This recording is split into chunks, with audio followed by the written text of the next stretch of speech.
All right, here we go. How we doing? I'm Miles Deeth, assistant coach at Wayzata High School, director of hockey operations at Wayzata Youth Hockey Association, and this is the Individual Skills Hockey Podcast. You've heard us preach about smaller area games over and over again on this podcast. It's something we really believe in, not only to increase puck touches, get kids more involved, but really the overall development of a true elite hockey player. So I was doing some research one day, and I came across a study that was done in Finland and Sweden on the proper game formats for U8 to U14 players for optimal development. The study was funded by the IIHF, kind of the governing body for Olympics, World Championships, World Juniors, all that good stuff. And so looking at the results, they're not surprising to us. If you just look at 5-on-5 full ice games in the study for U8 to U10 levels, in over half the games observed, there was at least one player, oftentimes several players, that didn't attempt a shot, didn't attempt a pass, or didn't catch a pass in a full 60-minute game. Think about that for a second. We talk about the player experience being important in player retention and building a solid program at the higher levels. Think about the player experience if you play a full 60-minute game and you don't get to touch the puck in any meaningful way. We're not talking about scoring goals. We're not talking about dominating. We're not talking about highlight reel goals. We're talking about being involved. And at the 5-on-5 full ice, there's a lot of kids out there that aren't involved at all. It's not a great experience for them. Compare that in the study to 2-on-2 and 3-on-3 and some even 4-on-4 games in a constricted area of the ice. In some of the games, there was an average of 6 shot attempts per minute for like a 2-on-2 game. So when you think about that, that's every shift, every kid's getting to attempt a shot on average. Think about that player experience and how fun that is compared to the 5-on-5 full ice game for a U8 player. At the end of the study, they ask a philosophical question. If we're playing these small area games all the time, well, is it really hockey? And they kind of respond with, first of all, the NHL plays 3-on-3 overtime. And I think a lot of people would say that's not regular hockey, but they find it entertaining. And I don't think they would say that's not real hockey. The second thing that I'll add is, why do we care if our 8, 9, 10-year-olds are playing the same exact type of hockey as Sidney Crosby? I've said it on the podcast before, but hockey is the only sport that I can think of that plays on the exact same playing surface, same nets, same lines painted on the ice as Hall of Famers like Sidney Crosby and others. To join us in our discussion today, we brought on Johan Kling. Johan is a native Swede, and he works at the Base Sports Performance in New Hope. He played college hockey at Bethel, and for this discussion especially, he brings a wealth of knowledge on the development model in Sweden and how he grew to love the game there. So I really hope you enjoy this episode. It's been a blast making this podcast so far. Thank you for listening, and I'll include the study link in the description of the video below. Thanks a lot.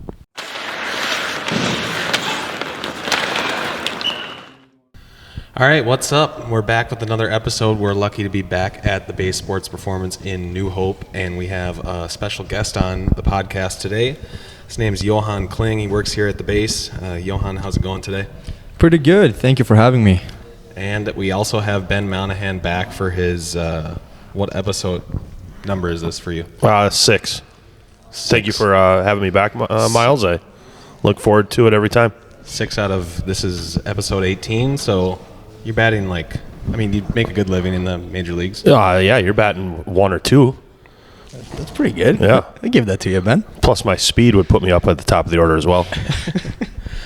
All right, so for this episode, it's going to be a little bit different compared to our usual kind of interview setup. We do have a special guest, Johan, here, but the bulk of this episode, we're going to be looking at a study that was done by the IIHF in 2019. I think it was funded by an organization called Grow the Game or Make the Game Better. And the study was done in Finland and Sweden, looking at the ideal game formats for development, especially for our young players. So looking at U8s all the way up to U12, I think the study looked at. But before we get into all that, I'd like to have Johan just give us a background on kind of where you grew up and how you got into hockey. Yeah, so I guess that's why I'm on today. So I grew up in Sweden, actually. Played hockey since I was 3-4 years old, up in Sweden up until I was 17, 18, and then I moved over, played a year of juniors in Canada and a year of juniors here in Wisconsin Dells. And then I played 4 years at Bethel University. Then I played 3 years of pro, 1 year in Finland and 2 years in Sweden.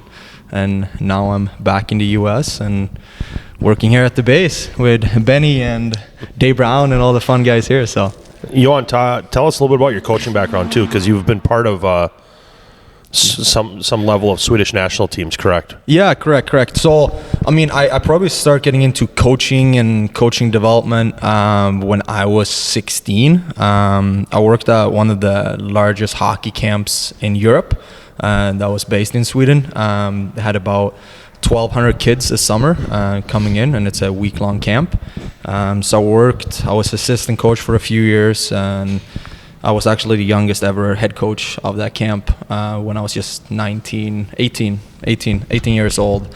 And yeah, I worked there for about 8 years at that camp, 8 or 10 years as a coach, and then actually getting into university level. So I played at Bethel. I got a phone call from a buddy of mine who I worked with at that camp back in Sweden, and he was the coach for the university Olympic team. So University Olympics is the same as kind of the real Olympics, but it's for university students. So we were going to Siberia, Russia to play a tournament back in 2019, and I got invited to play there, and I was the captain for the team. And then 4 years later, I got the same phone call from the same guy, and out of college now, and he's like, "I'm gonna step down. I don't really have the time to do this." So from there, I took it over, and back in fall of 2022, and here I'm running it full. We're 7 guys, full-time staff, and just working, putting together a University Olympics team for 2025 in Torino, Italy. So that's awesome. Go into a little bit about the process of getting players for that team. How difficult is it? What's your day-to-day look like in trying to build that team? Yeah, for sure. Obviously, I'm working here full-time too, so you have two 40-hour-a-week jobs, so it's just a lot of hours. But putting together a team, so we have university league that we just started in Sweden, so I take a couple of players there. So in Sweden we don't have an NCAA or ACHA club hockey. We just started one this year. I would say it's probably similar to club hockey. So I'm picking players from that, and then I'm also trying to get some players to play NCAA D3 or D1 over here. I think there is about 60 to 70 D1 Swedish players and about 30 to 40 D3 Swedish players that are playing over here, because there is no option to play high-level hockey and do a full-time education. So that's where we're kind of to get this league started in Sweden this year, hoping to close that gap a little bit. So that's where I'm trying to find those players from. And isn't the USHL leading scorer from Sweden, or top 5, I think, in the USHL? I think he was the top leading scorer up until mid-February, and he committed to the U of M. Yeah, probably the first Swedish player to play for the U of M, I think, probably. No, there was a couple other ones. Were there? Leon Brystedt, I think his name is. Swedish guy, really good. He's actually my birth year, so I know of him pretty well. So talk about how that's grown, I guess, Swedish and Finnish players coming over here to play NCAA compared to when you were growing up. Has it grown? Yeah, I would say so. So I think both the Swedish Hockey Federation and the Finnish Hockey Federation see that there is a little bit of a gap in that they're trying to keep players play competitively, but they also want to get an education and thinking about what to do after hockey is over, because only so many guys can play until they're 35 and making bank, So education piece is super important. In Europe in general, we don't really have that NCAA system at all. So a lot of people go over here, and you're seeing how good NCAA D1 hockey is. Like, you're getting a solid education, but you're also playing really high level. Before, if you played NCAA D1 and tried to go back to Europe, you were playing the third league or so. Like, now you see guys actually popping into the first league or second league and making like quite a good money, but you have your education background with you as well. Nice. So there's obviously a lot of players going over here. Nice. So big question for you before we get into this study. You've been here now for a number of years. Yep. What's the biggest difference between the way the Finnish and Swedish development model compared to Minnesota youth hockey, having been around it for a few years now? I think the biggest difference between those different models, it's kind of hard because you have the associations hockey, and then you have the AAA programs and all of that. Like, back home, it's very community based. So you pretty much, you have kind of like the soccer system, if you know that. So like, you have the pro team, and then you have all the teams under it. So like Minnesota Wild would have under 18, under 20, under 16, all the way down until like mini mites. So like, you stay within your association all the way up until you play pro. So they really like taking care of you all year, from your starting to play hockey, learn how to skate, like 5 years old, all the way until you're 20. So like, with that, you're kind of the same group. So like, my age group, we were 36 guys, and we played together from learning how to skate until we're all like 17, 18.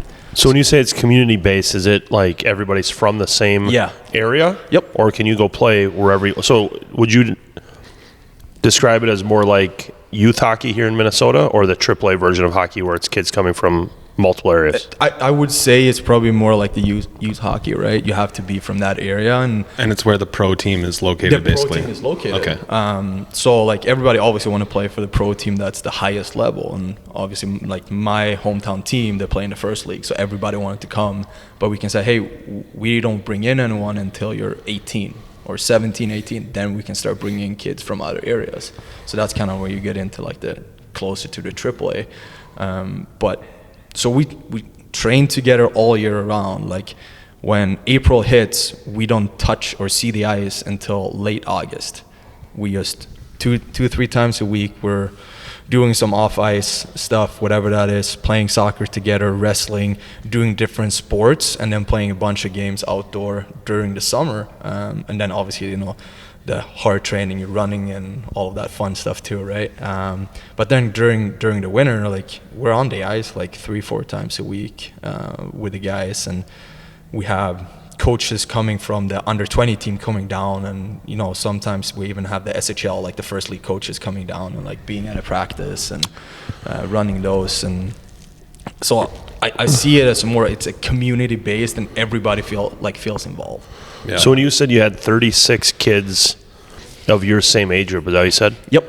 So when you're growing up with that many kids, do they split that up into Yep. how many different teams? We have is 2 teams. 2 teams, then is it based off of ability, or when do they go into like an A and a B team, or do they keep them equal all along? So we all practice together at the same time. Yep.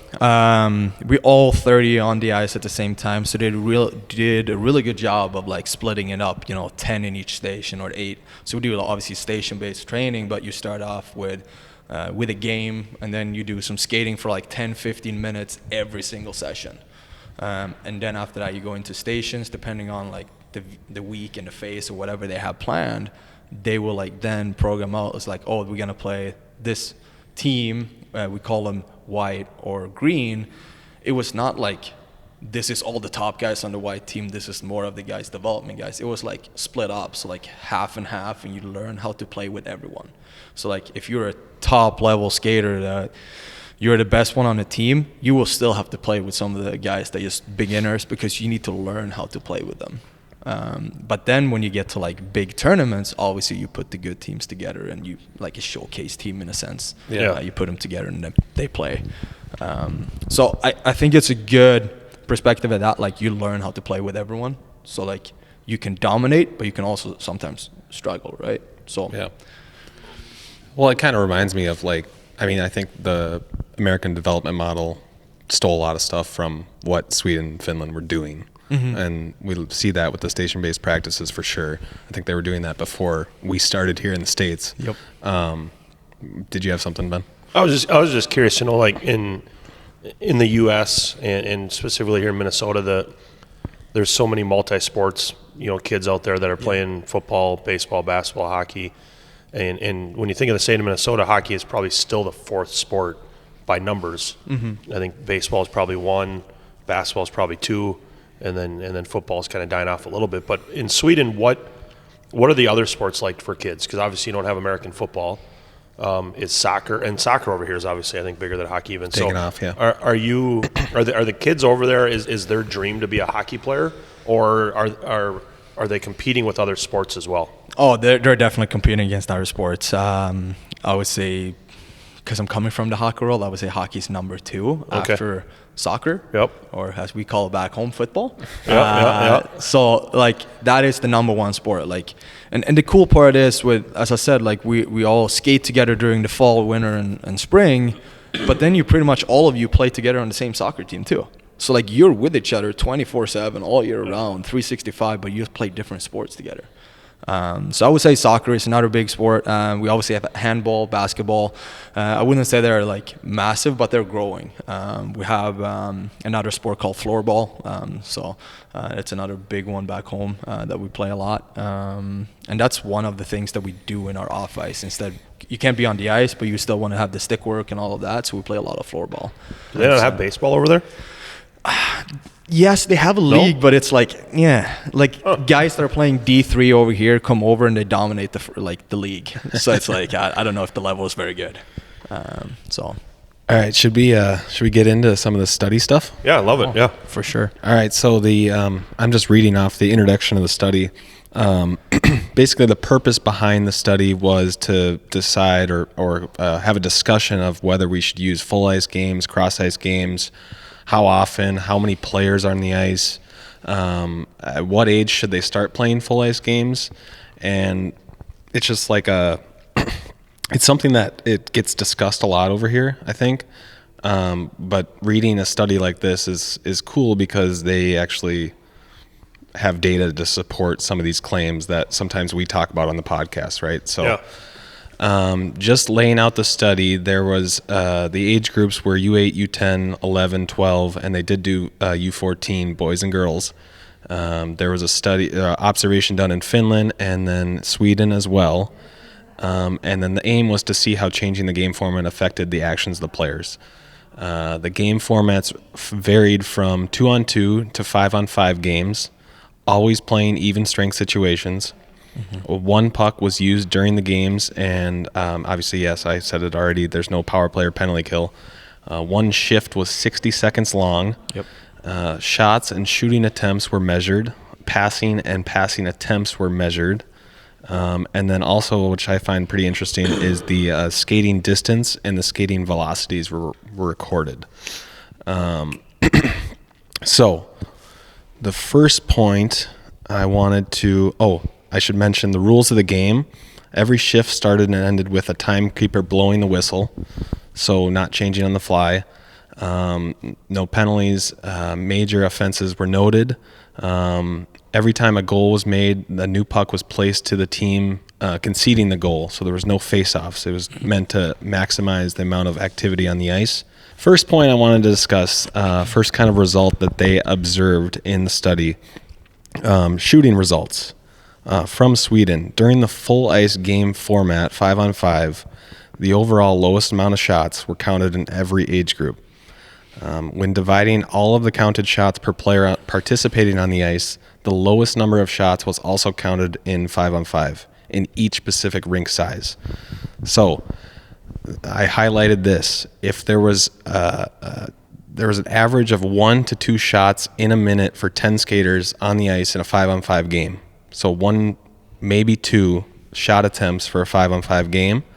So looking at that with 10 skaters on the ice, in 27 of the 39 games they observed, there was at least one, and many times several players who had 0 shot attempts in the entire game. So let's discuss that first. It sounds accurate. I mean, like I say I look back at mites, and in my opinion right now, when you're a mite and you're playing full ice games, it's a big debate here in Minnesota, right? Last year I think it was only 2 games, now it's back up to 10. A full ice game only benefits the top 5 kids on the team. Yeah, if even that. You know? Top 3 to 5 are going to touch the puck constantly. They're going to shoot constantly. And the bottom 3 to 5 are, unfortunately, realistically, not going to be a part of the game. And it's just the way that the rink is set up and how small the kids are. And well, I've been to a U10 game this year and a Squirt A game, so the best squirts at Wayzata. And both games, I think the shots on net were like 12 to 11. Yeah, it's way below 20. Yeah. I tell every parent out there, not to put a plug in here for Velocity, but I tell every parent that they should play in the Velocity 3-on-3 league every summer. Games are 20 to 20. The shots must be 40 to 40, 50 to 50. It's nonstop action the entire game, and you get to play for 50 minutes or whatever. So it's way better than a mite full ice game.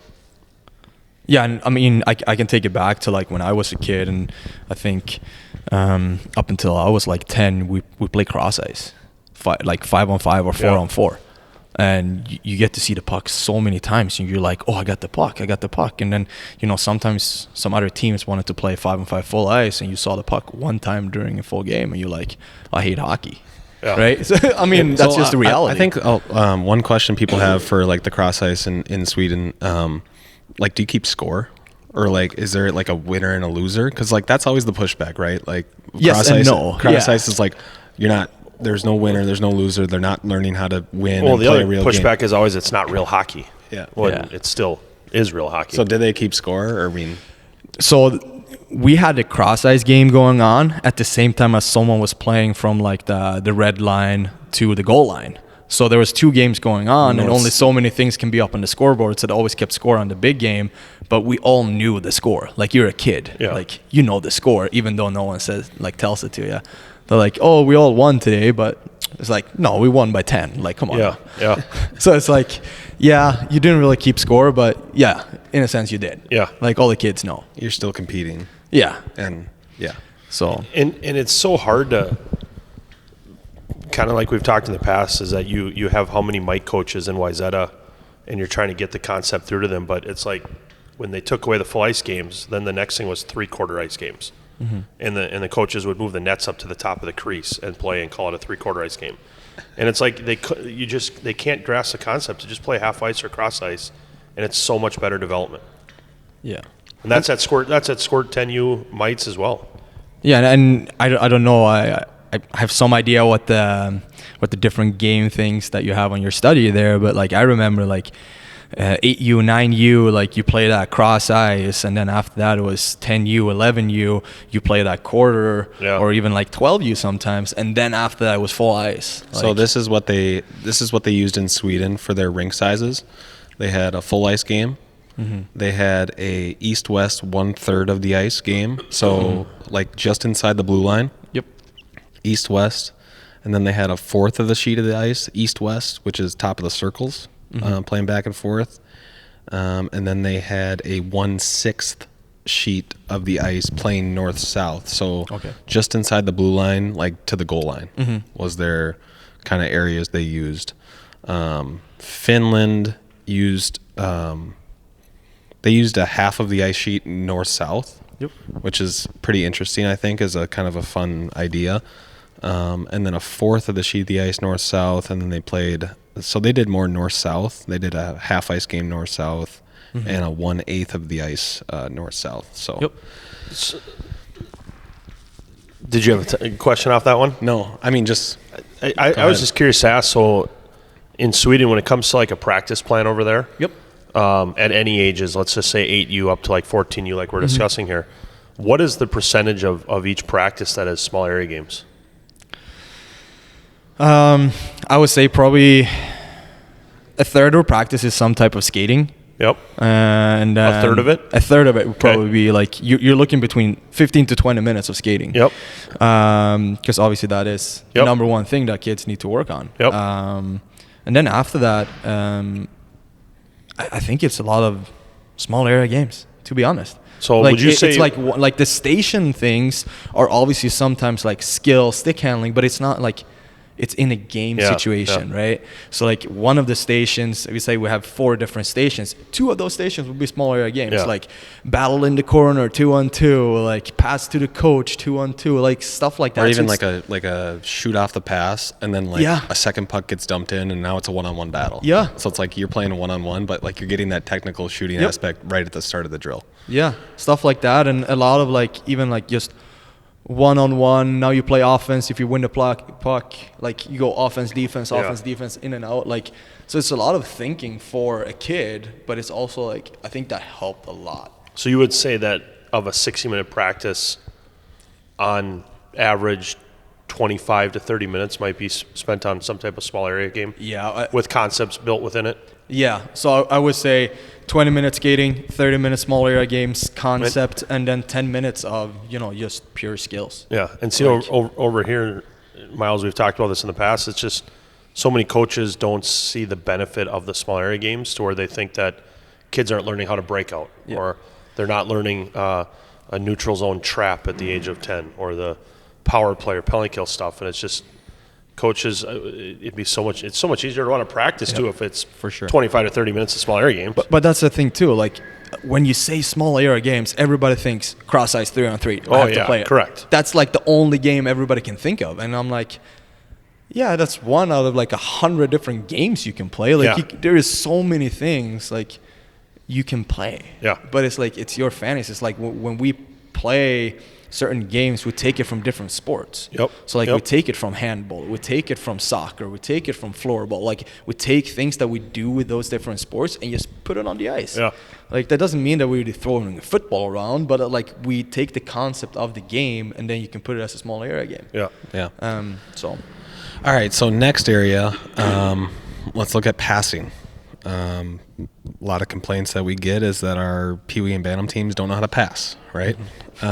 So looking at passing attempts, in the study showed that in 4-on-4 and 3-on-3 games, players had an average greater chance to pass more than a 5-on-5 in every single rink size. As the same thing as in shooting attempts, the passing attempts also shows that in 23 of the 39 games, at least one, but often several players had 0 passing attempts during the game. Zero passing attempts. Not even. That was at 5-on-5? That is at 5-on-5. Full ice? Full ice. Yeah. So think about that. Like a player did not attempt to pass in a 60-minute game when he got. Well, I know that people over here, I've heard people say it, is at the age of mites, they instruct their kids don't pass it. Yeah. Because you don't want to get rid better of it. without the puck at the age of 9. So why would I tell my kid to pass the puck? I'm not saying that's right or wrong. How often will you get it back if you pass it to someone like Correct. that? That's why I hear. And you only get a minute shift, you might not get that puck back. So there are people that tell their kids don't pass the puck. Mm-hmm. And then it translates into the traveling age as well. But I think a lot of that too at traveling, especially over here, is the internal competition that associations have. And I don't know if it's like that in Sweden too, but you have the who's the alpha within each community, and they're competing against each other, it seems like. Yeah, and obviously you always have that guy that everybody's like, oh, this is a stud, right? Yeah. He's really good. But as I said before, like he's going to play with some of the guys that are just beginners. Yeah. So like they learn, like they need to pass to make it happen, right? Because if you play 5-on-5, like thinking about it, oh, I'm stick handling through 2 guys, I still have to go through 3 guys.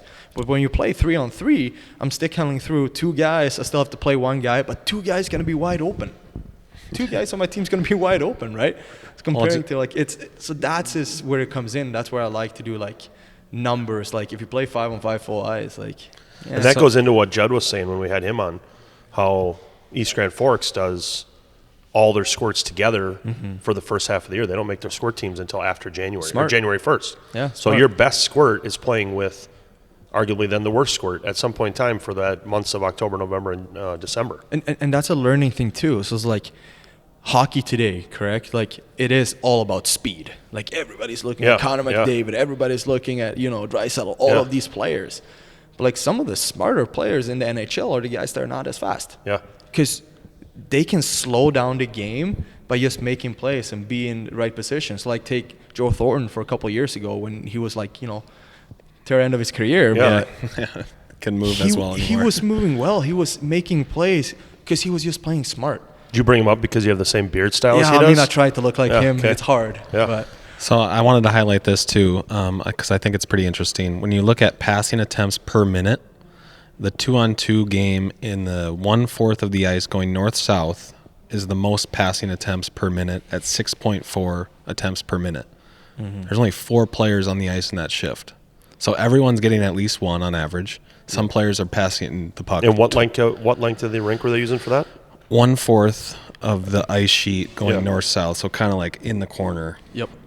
Yeah. That's 2-on-2. So that's the highest for passing attempts. The highest for shooting attempts actually is the 4-on-4 east-west kind of cross ice, which kind of makes sense because there's less obvious passes to see. Yep. Where shooting probably is the best option. You would create more things with 4-on-4 in that situation. But yeah, it's like going back to that 2-on-2, right? How many highlight reels are like 2-on-1s we see? Yeah. Like 2-on-1s, and if I pass to my buddy, usually when you play 2-on-2, it's like, hey, I'm making sure that I play with Ben because I love Ben, right? Yeah. So it's like always making those sick passes or Yeah. whatever. So I think that's kind of where it gets into.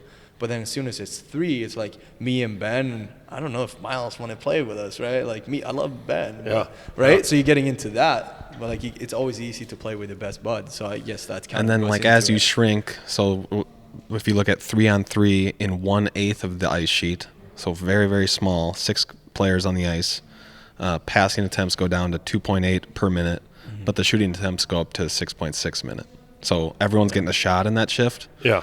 Maybe a little bit less passing. Because you don't have many other options, So, again, playing with the area based on what you want to work on. If you want to get better at passing, then play 2-on-2 because you beat one person, someone else is going to be open. Correct. And those passes are going to be more obvious to see, especially in the young players. So, yeah, and I don't know what you guys do all the time at Wayzata, but like when we want to get a lot of shots going on, like we put more players in smaller areas. Like that's just the way it is because it's all about battling, like stick position and shooting the puck, get the shots through. Yep. Right. That's all it is. But if you want to make like passes, or like the passes, the most like beneficial thing on the drill, like less guys, 2-on-1s, 3-on-1s, like make an advantage for someone. So it makes total sense for me at least. So let's look at skating. They measured total distance covered, and then also the velocity and like the intensity of the skating. So the highest distance skated by players was in the full ice 3-on-3, which makes sense, right? Yep. So, however, in that format, they observed that there was not a lot of high intensity max velocity skating, which makes sense too because. Players are going to get tired. One outburst or 2 at the most, and then you want to get off, right? Yep. So. On the smaller rink sizes, low intensity skating was measured. The number of players had effect on the skating, and all the game formats with 5-on-5 had more low intensity work, whereas game formats with 3-on-3 had more high intensity skating. The result also shows that the oldest U14 players are capable of skating with more high intensity. And the youngest group, the U8s, was harder for them to reach high-intensity skating. In this study, the main meters per minute were covered with slow skating, this in all of the age groups. So basically, I think the point that the study is trying to make is that at our youngest levels, they're not able to have high-intensity skating. Yep. No, that makes total sense. Correct. So how often do we tell our mice, like, you got to skate faster, go full speed? But it's like, they're, I don't know, it's hard. It makes total sense to me at least, telling Mite all the time, you got to skate harder, skate faster. But their suspension of like thinking and, you know, focusing on something, it's so short. So like I get it that, you know, focusing on skating hard, you forget about that after 0.1 seconds. And it's harder for them to play without the puck at that age. So if they don't have the puck, they don't. Yeah. Their thinking isn't there yet to know what to do without it. And I mean, if you dumped out a bucket of pucks, I'm sure all the 8-year-olds would skate really fast to a puck. Oh yeah, for sure. All right, so another kind of highlighted point here is in the study, U8 and U10 are spending most of the time skating with low intensity. We just talked about that. Even when playing full ice game with the nets very far apart, they struggle to reach higher intensity increases. This could be one argument for creating game structures with low intensity because they don't have the physical ability to skate in a high intensity mode. Well, I mean, it's just, I think it's, again, that playing without the puck. If you put 5 mites on the ice and have them play against each other full ice, it's hard for a kid doesn't understand what the concept of back checking is yet, or back pressure. So he thinks that kid has the puck and that kid's just going to skate end to end until he loses it, and then maybe I get to go get it. But until he loses the puck, I'm not going to get a pass from him or anything like that. So there's a lot more standing around in full ice mites. Yeah, for sure. And I mean, it goes along with the hockey IQ and hockey sense, like being aware of where to be on the ice. Like you're 8 years old and you're on your own blue line, gonna skate all the way down there. You're like looking at it and you're like, that's a long ways down there. You know, it's a lot of strides. It's like little Mickey over here has got 500 strides to get to the far blue line, you know? Correct. So I guess that kind of goes along, and you see a guy, you know, across the ice with the puck, and I'm like, that's far away. So I'm going to wait until the puck is over by me, you know, being comfortable. Which is why that 3-on-3 velocity style rink is just a perfect setup to. Because you're close enough to get to the puck, and you want to get there. To your point, too, they also say like the 4-on-4 and 5-on-5 games, even in the smaller areas, there was always 2 or 3 kids just like in the middle of the ice waiting for the puck to like come by them. Yeah. Because like they know there was other people. There was other people doing the work During to the go. work. So another thing that they looked at was player safety. So in small area games, players seem to have more puck battles and natural body contact than in full ice game. This observation might be beneficial for player safety in the future when skating speeds do get higher and there's more high intensity skating. So talk a little bit about the player safety aspect. Well, I was curious to ask this too. I mean, so that's obviously something we've discussed in the past. The checking, part into hockey is at Bantams over here. So at the ages of 13 to 15, I think. When is it introduced in Sweden? And let's not use the word introduced. When is it allowed? When are you allowed to check in Sweden? From what I remember, I think it's like 11 or 12. It could be different now. You know, everything changed all the time. I think it was like, 11, I would say. But then, you know, we learned how to like protect or checking. So like, you know, the women's hockey have always had like shoulder to shoulder. That's the only hitting you can do up until this year at the professional league. Now you can hit, right? But like that was how we got taught as like 8U, 9U, 10U was like, hey, you can like rub someone out shoulder to shoulder, but you can't hit someone. Yeah. Like Benny, you can't hit Johan, like straight up.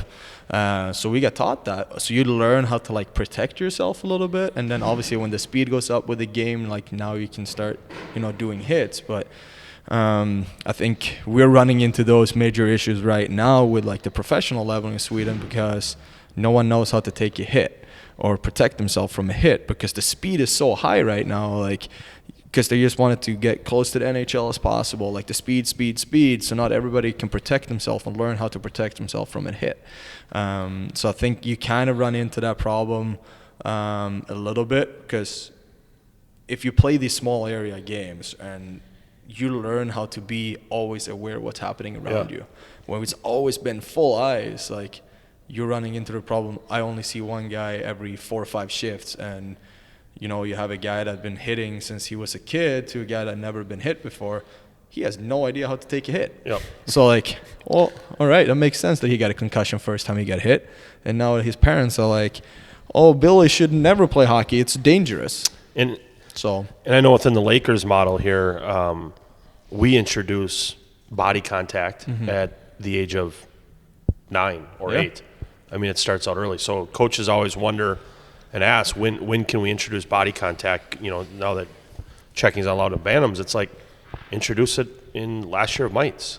Squirts. I remember John Francisco came to St. Michael and ran a checking clinic, and we asked what kids can sign up for it. He's like, squirts, 10 youth. I mean, girls too. Yeah. Like, you know, and he runs a fantastic checking clinic. But we would have squirts and 10Us sign up for it, and they had a blast because it's not the full-on go kill a kid type of check. Yeah. It's the body contact. It's doing the right way because that's what checking is all about, is separating them from the puck, not just blowing them up. And learning how to protect the puck, protect yourself, and like take a hit, make a hit, like all of these small things that are super important in the long run. So, yeah. So we can kind of wrap it up or start to wrap it up. They make a really interesting point in kind of the discussion area of the study. They talk about how coaches will coach to win, and if you're playing full ice games, they will likely practice the full ice format in order to achieve that success. So they asked the question, if you made small area games matter in some way on a competition level, would coaches start to practice the small area format more and then in the end get better development for the kids? I mean, yeah, I think they would. And you see that over here a little bit, and maybe those coaches take more pride, or they practice small area games more within their team format. But you see the velocity leagues over here out of Osceola Maple Grove and Eden Prairie, two really big places that have 3-on-3 leagues in the spring or the summer. And I would guess that those coaches are probably more, more willing to do 3-on-3 throughout the season and more into the small area games. And thus, I think you see a lot of good players coming out of those leagues and stuff like that. So, yeah, I would think they would be. And I mean, I remember a USA Hockey coach told me once the reason why we don't do 3-on-3 in squirts and 10Us is the parents. So, I mean, I would love to see something that we did a 3-on-3 deal in the winter and kept score. And maybe you just do it within your association or something, but you would start to see a more, competitive way of doing that stuff. Bragging rights. Correct. Yeah. Have a trophy, whatever. That. Yeah, for sure. And then they talk about player retention. They say for small countries like Finland and Sweden, that's like their biggest focus on keeping players in the game as long as possible. And they make the point that if you're not involved in the play, kids will come home and say, that was really boring, I don't want to go back. So, yeah, I know from, meetings with, federations and stuff like that, like, they want to grow the game from having about 20% of the population doing sport of hockey right now to 25 for the upcoming years. So we see a big growth. Like, they're trying to obviously help us push the university league to keep people playing hockey, or even when you play different tournaments, it's all about like select teams winning these, and I put together the best team to win. And instead of having, different levels, like over here you can sign up for a higher level or lower level. Back home it's all about some of the higher end teams go to a lower level tournament and they just smoke everyone by 30, and you're like, oh, good for you guys. So I think they're trying to put a lot of different tournaments out there and making sure that everybody continue to have fun and all of that. It turns into being a little bit more of a everybody won, no one lost type of a deal. So it kind of goes away a little bit from like winning and losing, which I get, because then you keep more people involved. But they're also, it's a good way to keep parents and players happy in a sense. And I'd be curious to see, like, we, again, kind of going back to, I mean, this is obviously similar to a podcast we've done before with East Grand Forks, Judd Stouse, and they play together as a squirt group, practice together as a squirt group all the way up till January. They do all squirt Monday skills or whatever, and we talk about how you just said the kid standing around doing nothing is maybe more, probably going to maybe quit hockey because he wasn't a part of it.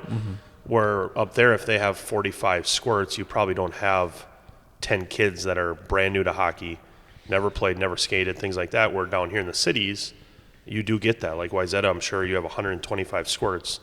Just think if you had player 1 on the ice with player 110. Yeah. Player 110 maybe he's never played hockey, or maybe he's only played 1 year. Of course. So I just wonder how that would work out down here if you had everybody skating together to start the year, because you'd have so much more of a skill gap, and kids that never played, they're starting as you have kids starting in Pee-wees that have never played hockey before. Right. All right. So I just wanted to say this, that because of this study, they actually changed some rules in Finland and Sweden, and maybe you can speak to like what these leagues mean or something. They don't list the actual leagues, but they said in Finland, U11 and U12 leagues are going to play small area and full ice in the 2020 season. In the past, it was just full ice for those ages. And then in Sweden, 6 districts will play only small area for U11 and U12. They're only playing small area the entire game, our entire year. So, I mean, that just shows. Has there been an update to this research and how it is? I mean, I can talk from one of my really good buddies who is on my national team as my assistant coach or skills development coach. He is a 14U coach, and he said like we play small area games. So like they're 14U and they still play those games. Yeah. And I mean, I wouldn't say like it's a cross size, but it's like probably like a quarter or whatever. Yeah. Some type of those games or a half game or whatever it is. But they also play the full ice game, so it will be similar to the Finnish model that you just talked about. So, but like in a league setting, you will only be full ice, but then they still go play other teams in the area. So like Waseda, you would go play STMA for a weekend, and you play 3-4 games or whatever. Cross ice, STMA would win those, right? Yeah, probably. Yeah. It is what it is.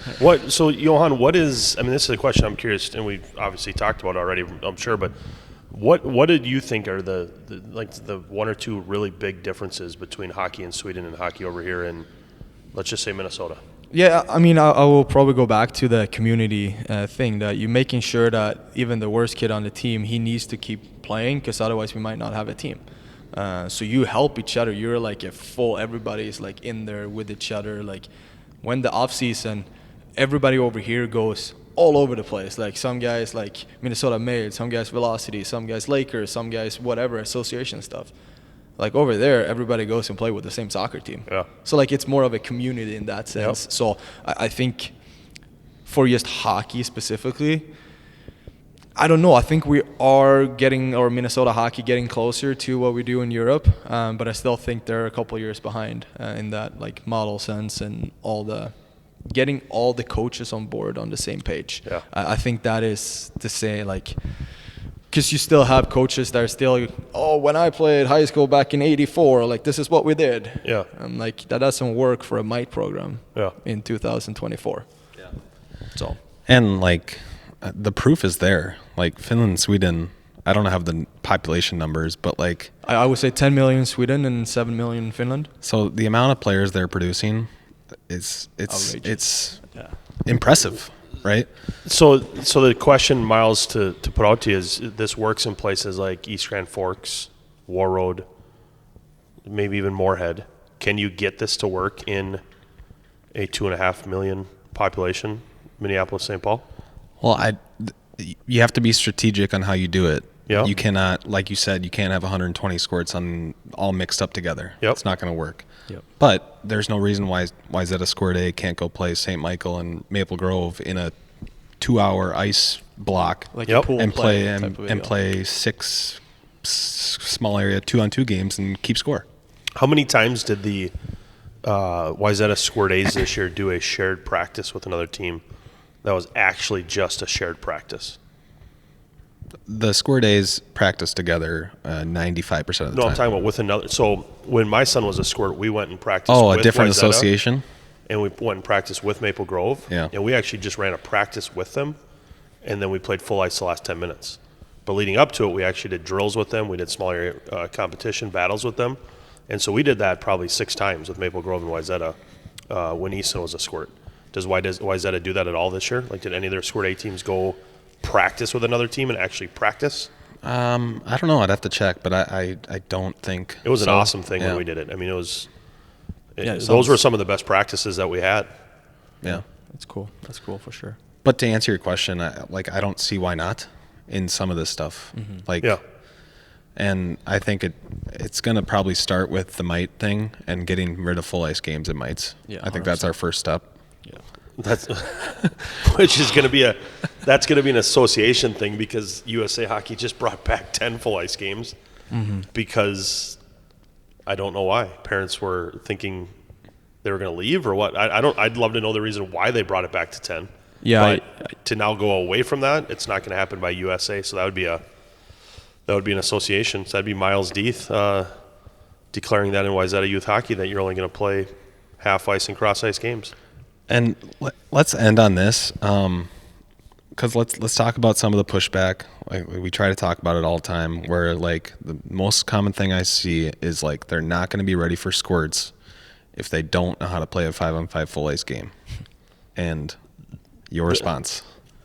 They're going to be just fine. I mean, you're right. The number one thing that you hear is they don't know offsides when they go to squirts. And how easy is that to teach? It takes, no joke, like 2 practices. It's really 2-3 practices, and you just keep reminding me every game. And like after 4 or 5 games, the little Timmy that's getting offside every time might be the only player that do it. And then you have 20 other kids that learn because they all watch NHL. And it still happens in Pee-wees and Bantam. So, I mean, it doesn't end either. But the biggest thing that parents have to understand is the amount of puck touches that you get. It just increases. And we talked about it. Why parents think full ice is the best thing at Mites is just beyond me, because like I said, half the team doesn't touch the puck, and I don't know how those kids can go home and be happy. But the amount of puck touches and the 3-on-3 stuff, and then at the same time, like I remember jokingly saying when my kid played the machine back in the day, and they would beat you 10-0. I don't think the goalie saw more than 3 shots in a full ice game at the age of 9 or 10. But 3-on-3, you go there and you're going to see 50 shots, and a parent will say, "Well, yeah, but it's not the real angles, and they're not getting shots from where they would in a real game." It's like, he just had to save the puck 50 times. Like, that's enough. Yeah, just going back to like the going from small area games straight up to 5-on-5. Like, when you play small area games for a long time, you learn how to like angle kids, like in a sense hitting them or rubbing it out, or like learning how to support the players. Puck protection too. Puck protection, like especially like everyone. I don't know. They don't know how to do a breakout. And it's like, do they need to know that? Yeah. Like, do they need to run 45 minutes of practice breakouts? No, like they need to learn how to support the puck. That's all what a breakout is. Yeah. And I think that's what a lot of parents or coaches in that age are like, they don't know how to do this. They don't know how to support the puck. Days on face-offs. It's like, okay, it doesn't matter. No. Right? And I think it's way more important that they play that small area games, and then when there are squirts or whatever, Pee-wees, they will learn how to be close to the puck or support their player, protect the puck, or all of those small things that you learn in a small area games that are like crucial things that you need to have in your toolkit. Correct. So, all right, I think we can wrap it up. Obviously, that was a lot of information. I will include the link to this study in the description of the video on YouTube. If you want to check it out, it's pretty cool to read. I don't do a great job of reading, so it probably didn't come across great. I'm at like a grade level 5 reading. Are you? That's all right. Yeah. I'm international, so like we're on the same level, Miles. That's perfect. Anything else, My Ben? reading's pretty good. Armstrong Education. Armstrong Education at its finest. All right. Thanks a lot for listening. We'll see you next time. Thanks.